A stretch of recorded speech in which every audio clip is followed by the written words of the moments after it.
বিশ্বযুদ্ধ নিয়ে জল্পনা কল্পনা আর আশঙ্কা অনেকদিন ধরেই।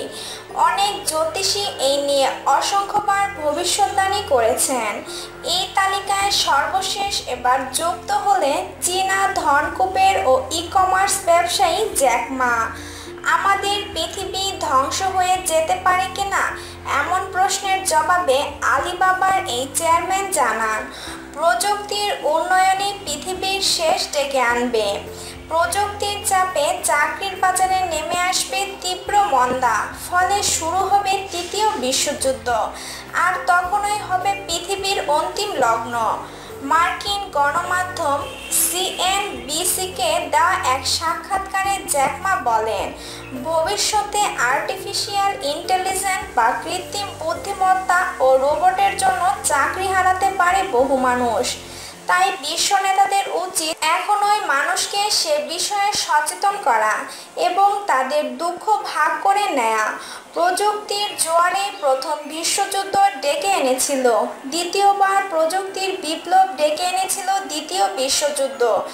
ইতোমধ্যে তৃতীয় প্রযুক্তিগত বিপ্লব শুরু হয়ে গেছে।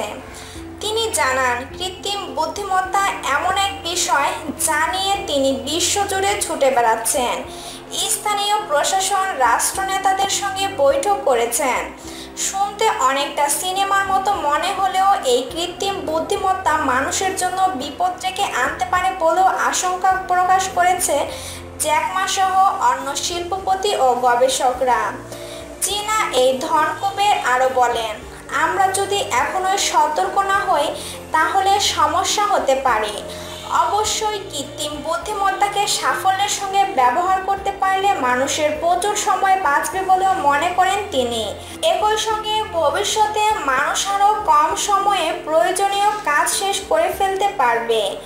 আগামী 30 বছরে পৃথিবীর কর্মসংস্কৃতি আমূল বদলে যাবে বলেও ধারণা জ্যাকের। তার ভাষায়, আমি মনে করি আগামী 30 বছরের মধ্যে মানুষ দিনে 4 ঘন্টার বেশি কাজ করবে না। হতে পারে একটি সপ্তাহে 4টি করে দিন থাকবে।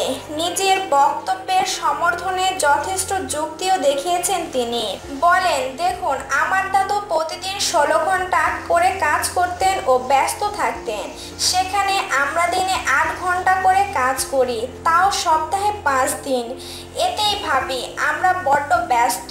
তবে মেশিনকে মানুষের জায়গায় স্থান দেওয়ার যে উদ্যোগ শুরু হয়েছে তা তিনি খুব একটা পছন্দ করেন না বলেও জানিয়েছেন এশিয়ার ধনীতম মানুষটি।